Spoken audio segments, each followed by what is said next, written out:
മലപ്പുറം ജില്ലയുടെ വികസന കുതിപ്പിന്റെ തിരൂർ ജില്ല പ്രഖ്യാപിക്കണമെന്ന് ആവശ്യപ്പെട്ടുകൊണ്ട് മലപ്പുറം ജില്ലാ SDPIയുടെ കമ്മിറ്റി ശക്തമായ സമരത്തിന്റെ ഒരുങ്ങുകയാണ്. അതിന്റെ ഭാഗമായിക്കൊണ്ട്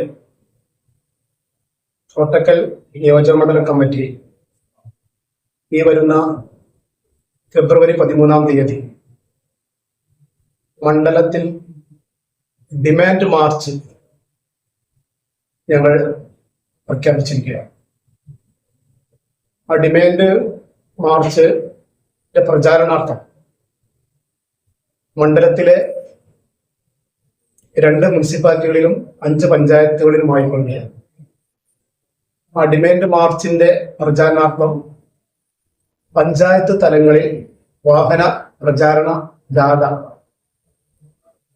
ഫെബ്രുവരി 4-ാം തീയതി നാളെ മുതൽ 8-ാം തീയതി നീണ്ടിരിക്കുന്ന ഒരു പ്രചാരണ ജാഥക്ക് തുടക്കം കുറിച്ചു.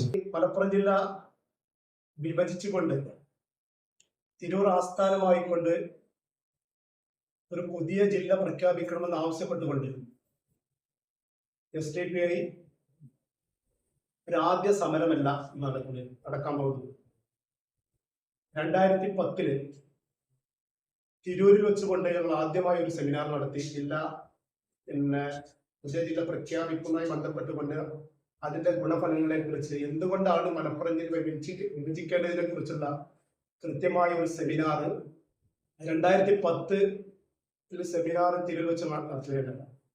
അതിന്റെ ശേഷം വിവിധ ഘട്ടങ്ങളിലായി 2011 വിവിധ തരത്തിലുള്ള സമരങ്ങൾ പാർട്ടി പ്ലാൻ ചെയ്തു.